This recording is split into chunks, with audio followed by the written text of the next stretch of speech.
গোয়ালপুকুরের পাঞ্জিপাড়ায় পুলিশের উপর গুলিকাণ্ডে গ্রেপ্তার আরও এক সহযোগী। অভিযুক্তের নাম হাবিবুর রহমান। অভিযুক্ত বিহারের কাটিহার জেলার বলরামপুর থানার দক্ষিণ পাতানোর এলাকার বাসিন্দা। অভিযুক্ত হাবিবুর রহমানকে ডালখোলা থানার বিহার বাংলা সীমান্ত এলাকা থেকে গ্রেপ্তার করেছে পুলিশ। বৃহস্পতিবার অভিযুক্তকে ইসলামপুর মহকুমা আদালতে তোলা হলে 14 দিনের পুলিশি হেফাজতের নির্দেশ দেয় ইসলামপুর মহকুমা আদালত। জানা গিয়েছে, সাজ্জাক আলম, আব্দুল হোসেন ওরফে আবাল এদের সঙ্গে রায়গঞ্জ জেলে বন্ধুত্ব হয়েছিল অভিযুক্ত হাবিবুর রহমানের। আর এই হাবিবুর রহমানই টাকা দিয়ে মোটর সাইকেল এবং আগ্নেয়াস্ত্র কেনার জন্য সহযোগিতা করেছে বলেই জানান সরকারি আইনজীবী সঞ্জয় ভাওয়াল। আইনজীবী আরো কি বললেন, চলুন শুনবো বিস্তারিত। আজকে হাবিবুর রহমানকে এই কেস কানেকশনে তোলা হয়েছে। তিনি হলো দক্ষিণ পাটনোর বলরামপুর কাটিহার বিহারে বাড়ি তার, ঠিক আছে।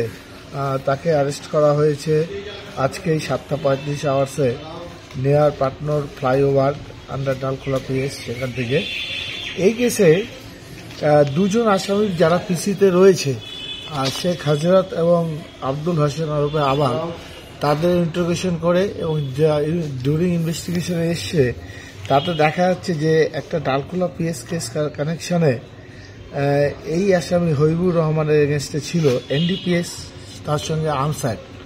সেই কেসে কানেকশনে তিনি রায়গঞ্জ জেসিতে ছিলেন এবং সেখানে সেই সময় তার সঙ্গে সাজ্জাক আলম ও সেখানে ছিলেন এবং আব্দুল হোসেন ওরফে আবালও সেখানে ছিলেন এবং সেই সময় তাদের মধ্যে একটা বন্ধুত্ব গড়ে ওঠে এবং সেই সময় তারা একটা প্ল্যান করে যে এটাকে এক্সিকিউট করার জন্য।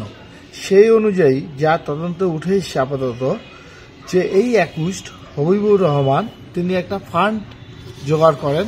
ফান্ডটা জোগাড় করে দেয়, সেটা মানি অথবা ক্যাশ দিয়ে কোনো প্রকারেই হোক, যেটা ডেলিভার্ড করা হয়েছিল আবুল হোসেনকে for procuring fire arms and ammunition and a motorcycle for execution of their plan. তো আজকে আরও এই অ্যাকিউজড হাবিবুর রহমানের 14 days পিসিপিআর করেছিল। Accordingly learned court full 14 days পিসিপিআরটাই অ্যালাউ করেছে। Bureau report, news Banga time.